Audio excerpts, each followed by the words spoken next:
नमस्कार साथियों, मैं सुबोध कुमार स्वागत करता हूं आपका आपके अपने YouTube चैनल संदेश मैसेंजर ऑफ शिक्षा के ऑनलाइन प्लेटफॉर्म पर। जैसा कि आप लोग जानते हैं कि हमारे इस प्लेटफॉर्म के द्वारा आपको विभिन्न प्रकार की एक दिवसीय परीक्षाओं जैसे TET, super TET, SSC, bank, railway, लेखपाल इत्यादि की तैयारी सुचारू रूप से कराई जाती है।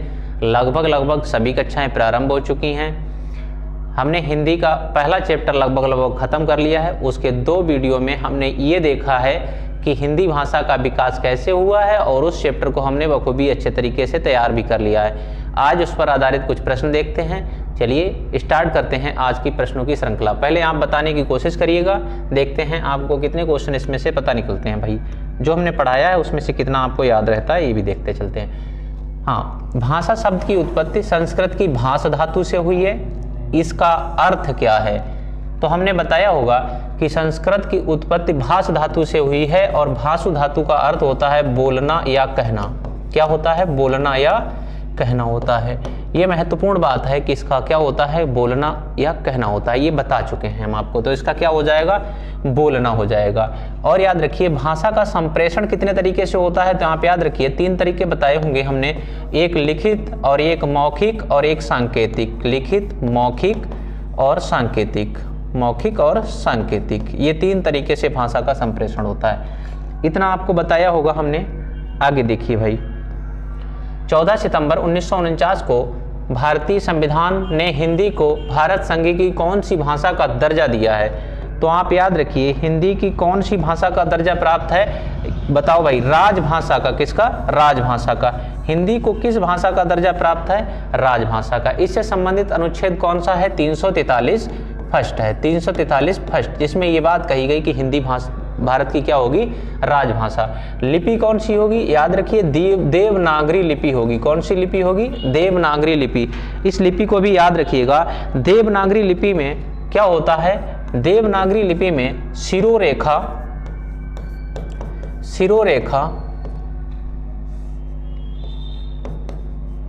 और खड़ी पाई ये पाई जाती है। जैसे हम का लिखते हैं तो ये जो कही जाती है ऊपर वाली, इसको शिरोरेखा कहेंगे भाई। ये होती है शिरोरेखा और ये होती है खड़ी पाई। ये क्या होती है? खड़ी पाई होती है। ये वाली खड़ी पाई होती है। जैसे हम कुछ शब्द होते हैं, कुछ अक्षर होते हैं जिनमें शिरोरेखा पाई जाती है, खड़ी पाई, और किसी में खड़ी पाई नहीं पाई जाती है। जैसे आपने लिखा होगा टा में क्या है? शिरोरेखा तो है लेकिन खड़ी पाई नहीं है। तो आपसे पूछा जा सकता है इनमें से कौन सा अक्षर ऐसा है जिसमें खड़ी पाई नहीं पाई जाती है, तब भी आप बता सकते हैं। और एक बात बता दो भाई, ये जो संविधान की बात करें तो संविधान की किस अनुसूची में भाषाओं का वर्णन है? तो याद रखिए 8वीं अनुसूची में। 8वीं अनुसूची में संविधान में कौन सा भाग है जिसमें भाषाओं का वर्णन है? तो भाग 17 है। कौन सा भाग है? भाग 17 है। आप इन सब बातों को जान पाए होंगे। देखिए भाई आगे चलते हैं। राष्ट्रभाषा किसे कहते हैं? इस बात को याद रखिए। राष्ट्रभाषा क्या होती है? इसमें लोगों का भावात्मक जुड़ाव होता है। भावात्मक तरीके से लोग जुड़ते हैं, उसको क्या कहते हैं? राष्ट्रभाषा। इसमें लिख सकते हैं कि भावात्मक जुड़ाव, लोगों का भावात्मक जुड़ाव ही क्या कहलाता है? राष्ट्रभाषा कहलाता है। ये बात भी याद रखिएगा भाई। बोली किसे कहते हैं? याद करो भाई, बोली किसे कहते हैं? क्षेत्रीय रूप से बोली जाती है, उसको बोली कहते हैं। आगे देखिए, संविधान के विकास में अनुच्छेद में कौन सा राजभाषा एवं देवनागरी लिपि होगी ये कहा गया है? तो कौन सा अनुच्छेद है इससे संबंधित? बताओ भाई, 243 या 343? तो आप लोग बता पाएंगे इससे संबंधित अनुच्छेद कौन सा है? 343 है। ये बात आप लोगों को याद हो गई होगी। आगे चलिए भाई, आगे देखते हैं।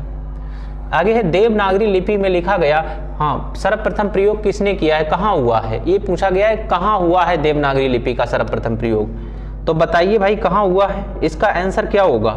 इसका आंसर होगा कि कहाँ हुआ है? जयभट्ट के शिलालेख में हुआ है। कहाँ हुआ है? जयभट्ट के शिलालेख में सबसे पहले देवनागरी लिपि का प्रयोग हुआ है। इंपॉर्टेंट क्वेश्चन है, इसको याद रखिएगा भाई।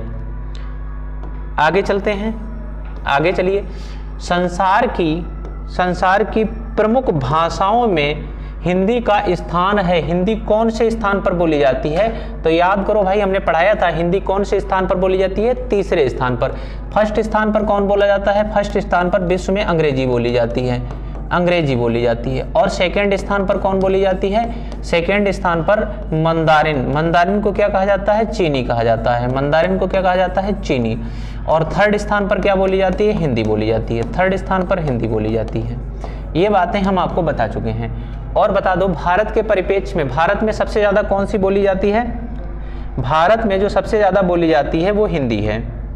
दूसरे नंबर पर भारत में कौन सी बोली जाती है? तो मैंने आपको चित्र के माध्यम से भी समझाया था कि भारत में सबसे ज़्यादा और उससे कम क्या बोली जाती है। तो आप लोग बता पाए थे कि हिंदी और सबसे पहले बोली जाती है, इसके बाद बांग्ला बोली जाती है। तो याद रखो भाई, सबसे नंबर 1 पर उत्तर भारत में हिंदी बोली जाती है, दूसरे नंबर पर बांग्ला बोली जाती है, तीसरे नंबर पर मराठी बोली जाती है और चौथे नंबर पर तेलुगु बोली जाती है, तेलुगु। और 5वें नंबर पर क्या बोली जाती है? तमिल बोली जाती है। ये भारत के परिप्रेक्ष्य में हमने आपको समझाया था।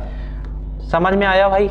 आगे देखिएगा, अवधी भाषा किस अपभ्रंश से निकल कर आई है, ये पूछा गया है। अवधी भाषा का विकास किस अपभ्रंश से हुआ है? तो मैंने पढ़ाया था आपको, याद करो भाई, अवधी भाषा का विकास किस अपभ्रंश से, किससे हुआ है? तो इसका विकास हुआ है अर्धमागधी से। किससे हुआ है? अर्धमागधी से। और ये कहाँ कहाँ बोली जाती है? तो बताया था फैजाबाद है, लखनऊ है, रायबरेली है, यहाँ सब जगह क्या बोली जाती है?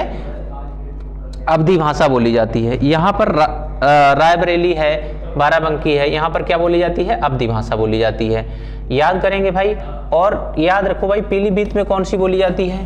पीलीभीत में कौन सी भाषा बोली जाती है? तो याद रखिए, कन्नौजी बोली जाती है। कौन सी बोली जाती है? कन्नौजी बोली जाती है। ये बातें भी याद रखेंगे। आगे देखिए, आगे, हिंदी की मूल उत्पत्ति किसके द्वारा मानी जाती है? किस अपभ्रंश से हिंदी की उत्पत्ति हुई है? ऐसा पढ़ा चुके हैं। तो ये कौन सा है? सौरसेनी अपभ्रंश है। कौन सा अपभ्रंश है? सौरसेनी। ब्रजभाषा का केंद्रीय क्षेत्र क्या है? तो पढ़ाया था कि ब्रजभाषा का केंद्रीय क्षेत्र कौन सा है? मथुरा है। कौन सा है? मथुरा है। आगे चलते हैं भाई, निम्न में से कौन सी बोली यूपी में नहीं बोली जाती है? तो भाई इनमें से कौन सी बोली है जो यूपी में नहीं बोलते हैं लोग? क्या भोजपुरी है, ब्रज है, मेवाती है, कन्नौजी है? तो देखिए, भोजपुरी भी बोली जाती है, ब्रज भी बोली जाती है और कन्नौजी भी बोली जाती है। क्या नहीं बोली जाती? मेवाती। और मेवाती कहाँ बोली जाती है? मेवाती राजस्थान। राजस्थानी हिंदी का है, राजस्थानी हिंदी। उपभाषा कौन सी है इसकी? राजस्थानी हिंदी है। याद रखेंगे भाई। जयपुरी का स्थानीय नाम क्या है? बताया था कि जयपुरी का स्थानीय नाम याद रखना है। कौन सा है इनमें से? बांगड़ी, कुमाऊंजल और कौन सा है? दरसानी है या ढूंढारी है? तो याद रखिएगा, कौन सी है? ढूंढारी है। कौन सी है? ढूंढारी है। आगे देखिए भाई, आगे है सही कालक्रम नहीं है। सही कालक्रम नहीं है। प्राचीन भारतीय आर्य भाषा काल का कहाँ से कहाँ तक विस्तार था? तो 1500 ईसा पूर्व से 1000 ईसा पूर्व तक था। 1500 ईसा पूर्व से 1000 ईसा पूर्व तक था। या मध्यकालीन का याद करो भाई, मध्यकालीन का 500 ईसा पूर्व से 1000 ईस्वी तक था। या आधुनिक भारतीय आर्य भाषा काल 1000 ईस्वी से अब तक। प्राचीन आर्य भाषा काल 1500 ईसा पूर्व से 500 ईसा पूर्व था। तो आप लोग बताइए इनमें से कौन सा क्रम गलत है? तो कौन सा क्रम गलत है? इसमें पहला वाला क्रम गलत है, ये वाला क्रम गलत है। इस बात को आप लोग अच्छी तरीके से याद रखें, क्योंकि इसका कार्यकाल क्या था? इसका कार्यकाल था 1500 से 500 ईसा पूर्व। समझ पाए भाई? आगे देखिए, हिंदी के विकास का क्रम में अपभ्रंश से पहले आती है, यानी अपभ्रंश से पहले कौन सी भाषा आती है? तो बताया था संस्कृत। संस्कृत के बाद क्या आती है? पाली आती है। पाली के बाद क्या आती है? प्राकृत आती है। प्राकृत के बाद क्या आती है? अपभ्रंश आती है। तो यही तो पूछा गया, अपभ्रंश से पहले कौन सी आती है? तो आप बता पाएंगे, अपभ्रंश पहले कौन सी आती है? प्राकृत। अपभ्रंश का अर्थ क्या होता है? बिगड़ी हुई। बिगड़ी हुई को और क्या कह सकते हैं? पद से भटकी हुई। पद से भटकी हुई, ये कह सकते हैं आप। पाली का ज्यादातर प्रचार प्रसार किन लोगों ने किया था? बौद्ध लोगों ने किया था। हाँ, और प्राकृत का किसने किया था? जैन लोगों ने किया था। प्राकृत का किसने किया था? जैन लोगों ने किया था। ये भी हिंदी को, संस्कृत को हिंदी की आदिजन्नी कहते हैं। क्या कहते हैं? आदिजन्नी कहा जाता है। आदिजन्नी कहा जाता है। और एक बात यहीं पर याद रखिएगा, अपभ्रंश को क्या कहा जाता है? अपभ्रंश को कहा जाता है हिंदी की जननी। हिंदी की जननी बोला जाए, खाली जननी बोला जाए, तब क्या कहेंगे? अपभ्रंश को कहेंगे। ये बातें आपको महत्वपूर्ण है और याद रखिएगा इनको। आगे देखिए भाई, आगे क्या है, सही नहीं है। कौन सा क्रम सही नहीं है, इनमें से ये पूछा गया है आपसे, कौन सा क्रम सही नहीं है। तो याद रखो भाई, सौरसेनी अपभ्रंश, इससे कौन सी उपभाषा निकलती है, पश्चिमी हिंदी, और कौरवी इसमें से एक बोली है। तो ये बात सही है बिल्कुल, कौरवी इसमें की एक बोली है। सौरसेनी अपभ्रंश से कौन सी निकलती है, राजस्थानी हिंदी, और मेवाती भी इसकी एक बोली है। मागधी अपभ्रंश से कौन सी उपभाषा निकलती है, बिहारी हिंदी, और मैथिली भी इसकी है।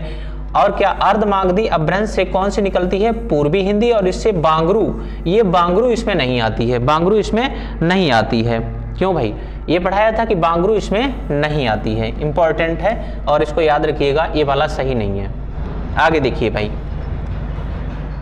सुमेलित नहीं है, ये पूछा गया है कि सुमेलित कौन सा इनमें से सुमेलित नहीं है। तो पहला विश्व हिंदी सम्मेलन कहाँ हुआ था, नागपुर में, और 1975 में हुआ था, ये बात बिल्कुल सही है, ये बात बिल्कुल सही है। दूसरा कहाँ हुआ था, मॉरिशस में, 1976 में, बिल्कुल बात सही है भाई।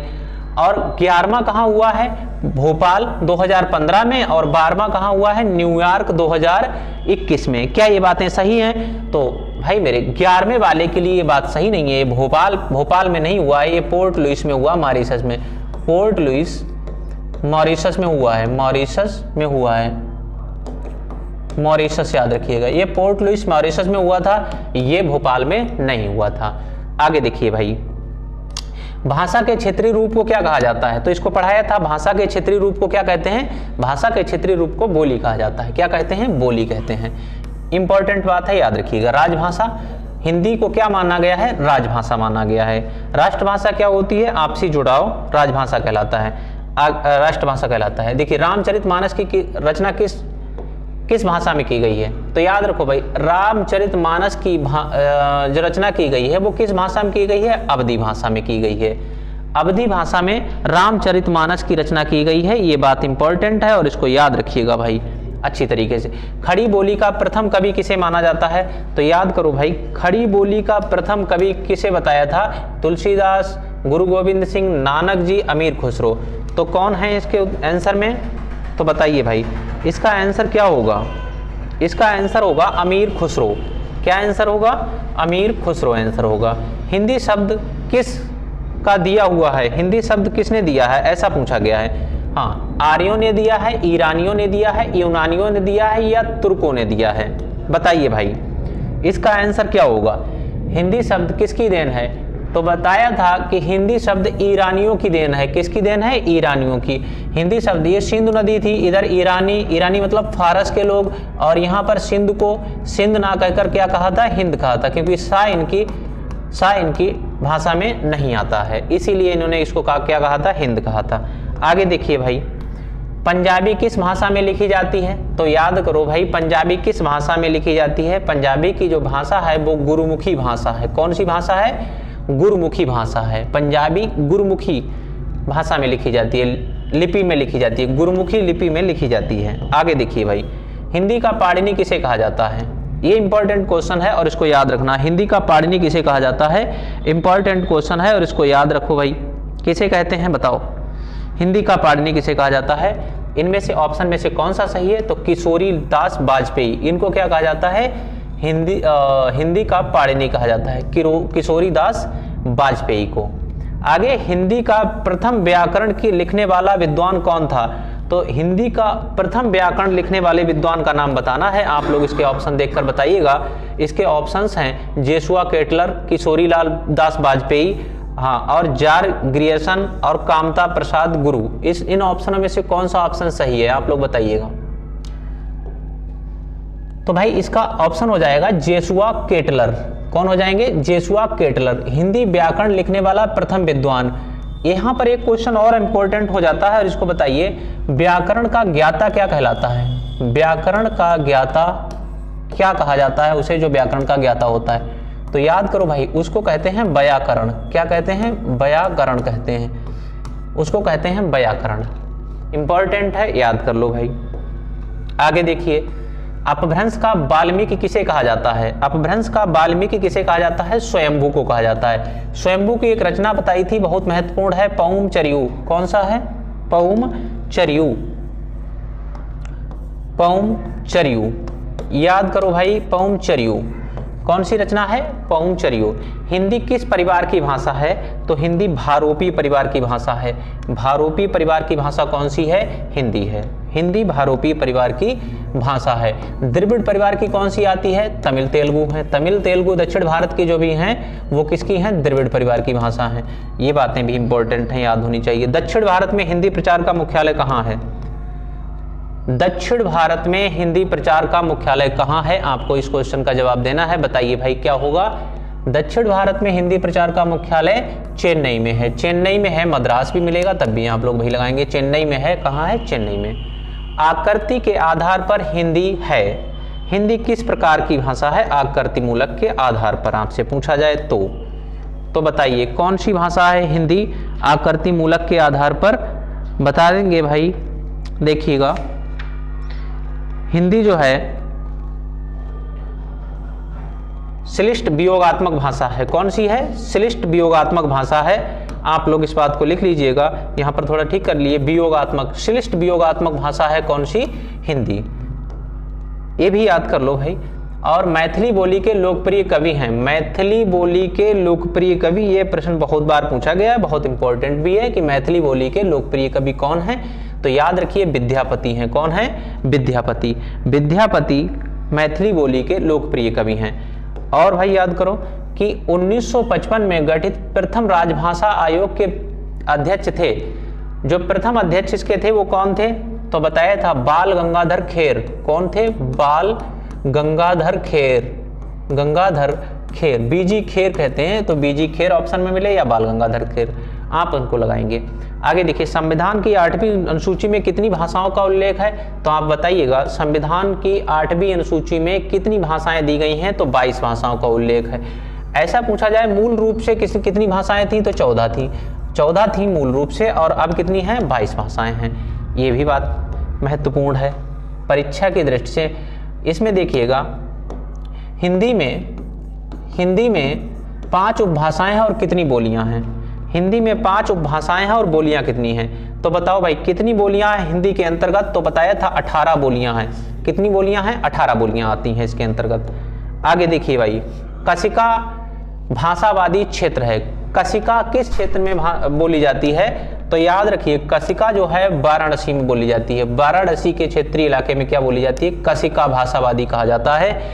आज के ये 30 क्वेश्चन कंप्लीट होते हैं। ये जो पहला चैप्टर हमने कराया था हिंदी भाषा का विकास, उस पर आधारित 30 क्वेश्चन थे। उम्मीद करते हैं ये क्वेश्चंस आपको समझ आए होंगे। अगर ये आपने कंप्लीट कर लिए तो आपका पूरा चैप्टर कंप्लीट हो जाएगा। अगर आपको ये वीडियो पसंद आया हो तो हमारे वीडियो को लाइक करें, शेयर करें, सब्सक्राइब करें और ज़्यादा से ज़्यादा कमेंट करने की कोशिश करें, क्योंकि कमेंट करेंगे तो हमें पता चल पाएगा कि हमने जो है कितना अच्छा परफॉर्मेंस किया है। धन्यवाद।